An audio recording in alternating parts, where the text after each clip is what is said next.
ცნობილი ტროპარი, რომელთაც იწყება საგალობელი, ქრისტეს შობასა ვადიდებდეთ, ქრისტესა ზეცისანი მივეგებოდით. ეს სიტყვები ქართულ ტაძრებში უკვე 11 საუკუნეა, ყოველ შობის დღესასწაულზე ისმის. ამიტომაცაა, რომ მე-10 საუკუნეში მიქაელ მოდრეკილის მიერ შედგენილი იადგარი დღემდე უნიკალურია და საქართველოში არსებულ ყველაზე ძველ ლიტურგიკულ კრებულად ითვლება. იადგარი პოეტს, ჰიმნოგრაფს, მწიგნობარსა და კალიგრაფ მიქაელ მოდრეკილს შატბერდის მონასტერში შეუდგენია. დღემდე 1664 გვერდიანი ხელნაწერის მხოლოდ მესამედია შემონახული და ხელნაწერთა ეროვნული ცენტრის საცავში ინახება. იადგარის არსებობასა და წირვა-ლოცვის დროს მის გამოყენებაზე გიორგი მერჩულე ჯერ კიდევ გრიგოლ ხანძთელის ცხოვრებაში წერს, თუმცა იქ მოხსენიებული საწელიწოდო იადგარის ტექსტური ვარიანტი შემორჩენილი არ არის. მიქაელ მოდრეკილს კრებულში კლასიკურ ბიზანტიურიდან ქართულად ნათარგმნ საგალობლებთან ერთად ქართველ ჰიმნოგრაფთა ნიმუშებიც შეუტანია. ივანე მინჩხის, ივანე მტბევარის, ბასილი ხანძთელის საგალობლები საქართველოსთვის მიქაელ მოდრეკილმა გადაარჩინა. ტაო-კლარჯეთის სამონასტრო კერაში გადაწერილი ამ ტიპის ერთადერთი ხელნაწერი, რომელიც ჩვენამდეა მოღწეული, ეს გახლავთ მიქაელ მოდრეკილის იადგარი. და ეს გადაწერილია მე-10 საუკუნის ბოლოს, მაგრამ ამ კრებულის განვითარება მთელი მე-10 საუკუნის განმავლობაში მიმდინარეობდა. საინტერესოა ის, რომ სისრულით მიქაელ მოდრეკილის კრებული ყველაზე დიდია, თუმცა ნაკლულად არის მოღწეული, მაგრამ მასზე დართული ანდერძები მოწმობს იმას, რომ ამ კრებულში შესული ყოფილა იმ პერიოდისათვის არსებული თითქმის ყველა ჰიმნოგრაფიული კანონი და მცირე ფორმის საგალობელი, რაც იმ პერიოდის ქრისტიანულ ეკლესიაში სრულდებოდა. ბიზანტიური ჰიმნოგრაფიის ცნობილი წარმომადგენლები, როგორც იყვნენ იონე დამასკელი, კოზმა იერუსალიმელი, სტეფანე საბაწმინდელი, ანდრეა კრიტელი, იოსებ ჰიმნოგრაფი. ეს არის ის სახელები, რომელთა რეპერტუარს დაეყრდნო მთლიანად საეკლესიო მსახურება აღმოსავლურ მართლმადიდებლურ ეკლესიაში. აი ამ ავტორთა საგალობლების ყველაზე ადრეული ქართული თარგმანები შემოინახა სწორედ კრებულმა იადგარმა. შატბერდ ჭიეტრაძე გადაწერილი იადგარი, რომელსაც როგორც ჩანს, სასწავლო დანიშნულებაც ჰქონდა, ოსმალების შემოსევების დროს დასავლეთ საქართველოში გადაიტანეს. ლიტურგიკური კრებული ოდიშში დადიანების სამთავროში მოხვდა. როდესაც სამეგრელოს მთავრების წიგნსაცავი ქართველთა შორის წერა-კითხვის გამავრცელებელთა საზოგადოებას გადაეცა, წიგნებს შორის ეს უნიკალური ხელნაწერიც იყო, რომელიც დღეს უკვე ხელნაწერთა ცენტრში ინახება. სავარაუდოდ მიქაელ მოდრეკილის მიერ შედგენილ ამ იადგარს მთელ საქართველოში იყენებდნენ. სინათლე წმინდა ეკატერინეს ტაძრის ქართულ კოლექციაში არსებული იადგარიც ზუსტად მსგავსი რედაქციისაა. მარხვანი, ზატიკრი, თვენი, კრებულში ღვთისმსახურებაზე შესასრულებელი მთელი წლის საგალობლებია შესული. მთელი საწელიწოდო მსახურება არის ერთ კრებულში მოქცეული. შემდეგ მე-10 საუკუნის შემდეგ მე-11 საუკუნიდან უბრალოდ როდესაც ათონის მონასტერი იქმნება, გიორგი მთაწმინდელი ადგენს ბიზანტიაში ხდება ეს ცალ-ცალკე დაყოფა ხდება. თვენი ქვია ცალკე, მარხვანი ქვია ცალკე, ზატიკი ქვია ცალკე, პენტეკოსტარიონი ქვია ცალკე. აი მერე უკვე ეს იყოფა ნაწილებად და ის რეპერტუარი რაც აქ იყო, რა თქმა უნდა, ეს არ დაკარგულა. დიდი ნაწილი გიორგი მთაწმინდელმა უცვლელად გადაიტანა. დიდი ნაწილი აი რაც იადგარში ეს არის უცვლელად გადასული შემდგომ დროინდელ მე-11 საუკუნის კრებულებში და მერე არაფერი აღარ შეცვლილა. მე-18, მე-19 საუკუნემდე სანამ ანტონ კათალიკოსმა რუსული კრებულების მიხედვით რაღაცები არ შეცვალა, არის დარჩენილი ეს, ანუ ჩვენ თამამად შეგვიძლია ვთქვათ, რომ დღემდე ეკლესიაში რაც სრულდება საგალობლები, ხო, ის შემორჩენილია აი ამ იადგარიდან. მიქაელ მოდრეკილის იადგარის შესწავლა მე-20 საუკუნის დასაწყისში პავლე ინგოროყომ და კორნელი კეკელიძემ დაიწყეს. ლიტურგიკული კრებული ბევრი მეცნიერის ინტერესის საგანი ყოფილა. უახლოეს მომავალში მე-10 საუკუნის ხელნაწერზე მეცნიერთა ჯგუფის კიდევ ერთი კვლევა დაიბეჭდება. ყველაზე მეტს იადგარის შემდგენელსა და მასში შესული ჰიმნოგრაფების შესახებ ყდაზე დატანებული შენიშვნები, ეგრეთ წოდებული ანდერძები მოგვითხრობენ. მიქაელ მოდრეკილის ამ უნიკალურ კრებულს აქვს ძალიან საინტერესო ანდერძები თვითონ მიქაელ მოდრეკილისა და აი ამ ანდერძებში სრულიად გარკვევით გამოკვეთილად ჩანს მუშაობის მეთოდი მიქაელ მოდრეკილისა, როგორ აკეთებდა, როგორ შექმნა ეს კრებული, რა სტრუქტურის არის ეს კრებული. აი ამ ანდერძებში სრულიად ნათლად ჩანს აი სტრუქტურა, რომლის მიხედვითაც შექმნილია მიქაელ მოდრეკილის იადგარი, იძლევა ძალიან საინტერესო ცნობებს ბერძენ ავტორთა შესახებ და განსაკუთრებით ქართველ ჰიმნოგრაფთა შესახებ. იმ ჰიმნოგრაფთა შესახებ, რომელთა სახელი მხოლოდ მიქაელ მოდრეკილმა, ზოგ შემთხვევაში მხოლოდ მიქაელ მოდრეკილმა შემოინახა. ეს გახლავთ იოანე მინჩხი, იოანე მტბევარი, თვით მიქაელი, იმიტომ რომ მიქაელი მარტო შემკრები კი არ არის, ავტორიც არის. კრებული ბევრ გამოსაკლავს თავაზობს მუსიკათმცოდნეებსაც. მთელი იადგარი უძველესი სამუსიკო ნოტებით, ეგრეთ წოდებული ნეუმებით არის მონიშნული. ქართული ნეუმური ნიშნები არ გავს არც ბიზანტიურს, არც რომის ეკლესიაში შემუშავებულ სამუსიკო დამწერლობას. პრინციპები ქართული ნეუმირების არის განსხვავებული სახელმწიფო ნიშნები განლაგებულია ინტერვალებით, როგორც ტრიქონს ზემოთ, ასევე ტრიქონს ქვემოთ. მაშინ, როდესაც სხვა მაგრამ ბიზანტიურ ტრადიციაში, სლავურ ტრადიციაში, რომის ეკლესიის ტრადიციაში ნიშნები, სამუსიკო ნიშნები ძირითადად განლაგებულია ტრიქონს ზემოთ და მათ ახასიათებს სილაბური განლაგება, ანუ ყოველ მარცვალზეა დასმული. მიქაელ მოდრეკილის იადგარის შესწავლა მეცნიერები იკვლევენ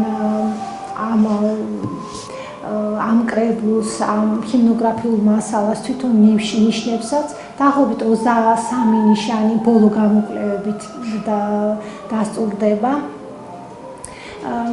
მკვლევარები მიიჩნევენ, რომ აქ არის საოცრად მკაფიო წარმოჩენილი გრაფიკული ფორმულები. ძალიან პოეტური ენა, ბიზანტიური საგალობლების ქართულ ენაზე შესრულებული, ძალიან ბუნებრივი თარგმანი. იადგარის მკვლევარები ამბობენ, რომ მიქაელ მოდრეკილის მიერ შესრულებული სალიტურგიო კრებული საკუთარ ღირსეულ ადგილს იკავებს თვით ბერძნულ ორიგინალების გვერდითაც კი.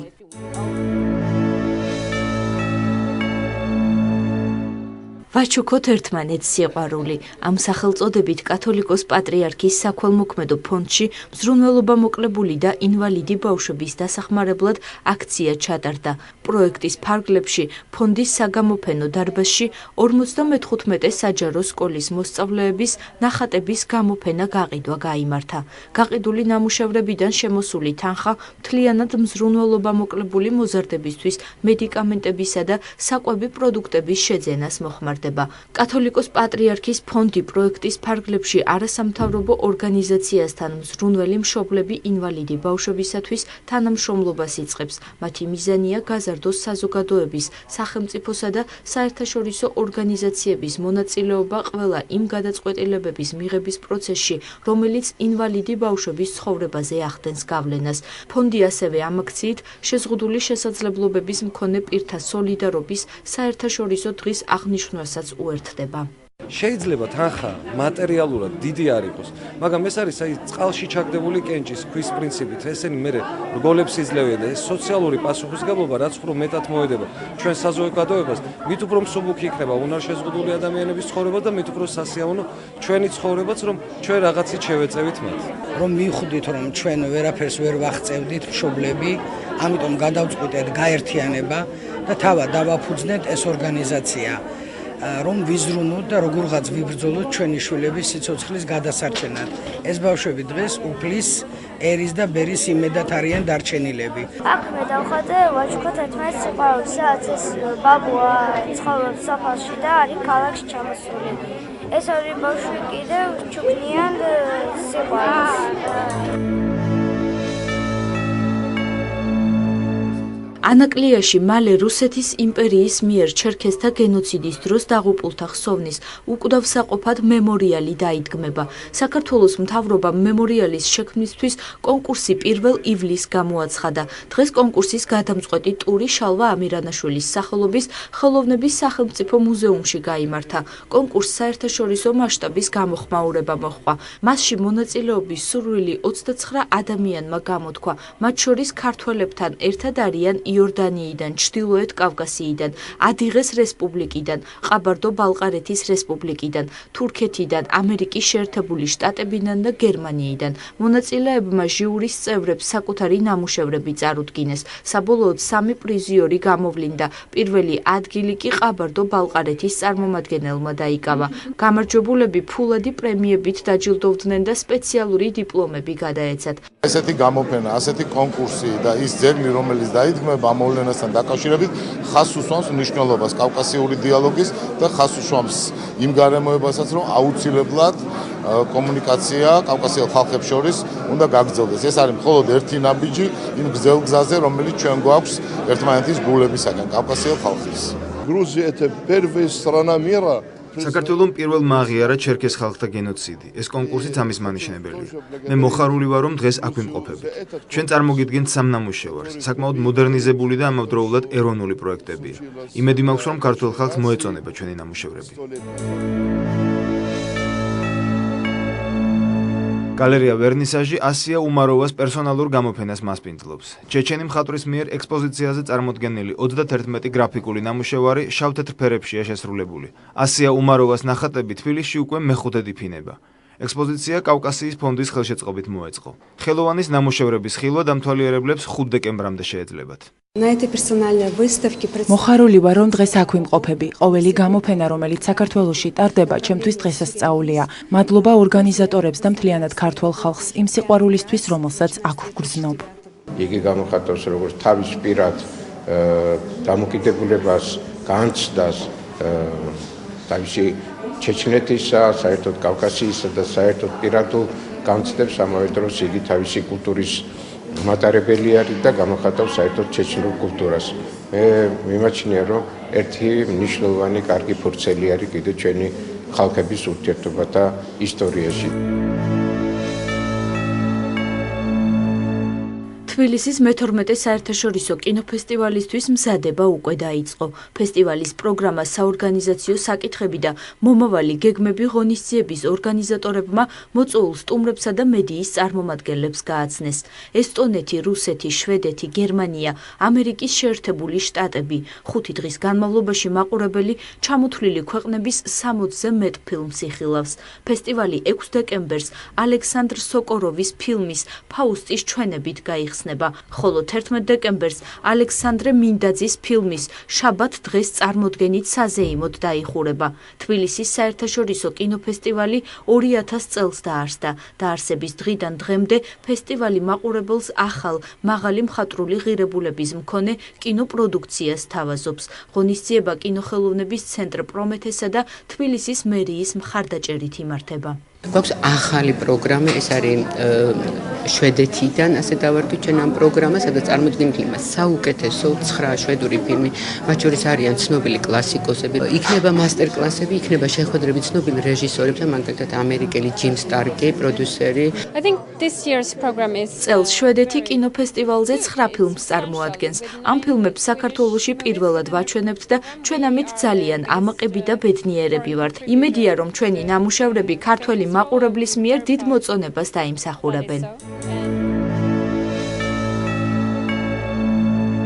სპორტისა და ახალგაზრდობის სამინისტრომ ფოტოკონკურსი გამოაცხადა და ჟურნალისტებს კონკურსის პირობები გააცნო. 2-დან 23 დეკემბრის ჩათვლით ფოტომოყვარულებს შესაძლებლობა ეძლევათ სპორტის თემაზე შექმნილი საკუთარი ნამუშევრები სამინისტროს ვებგვერდზე შესაბამის კატეგორიაში ატვირთონ. გამარჯვებულები 5 ნომინაციაში გამოვლინდებიან. ესენია სპორტი, ჯანსაღი ცხოვრების წესის პროპაგანდა, ქართული ტრადიცია, პორტრეტი და მოგზაური. 5 საუკეთესო ფოტოს ავტორი 500 ლარის ოდენობის ფულად ჯილდოს მიიღებს. 100 ყველაზე რეიტინგული სურათი კი დაიბეჭდება და 27 დეკემბერს გალერეა ვერნისაჟში გამოიფინება. ფოტოკონკურსის გენერალური სპონსორი კომპანია გალფია.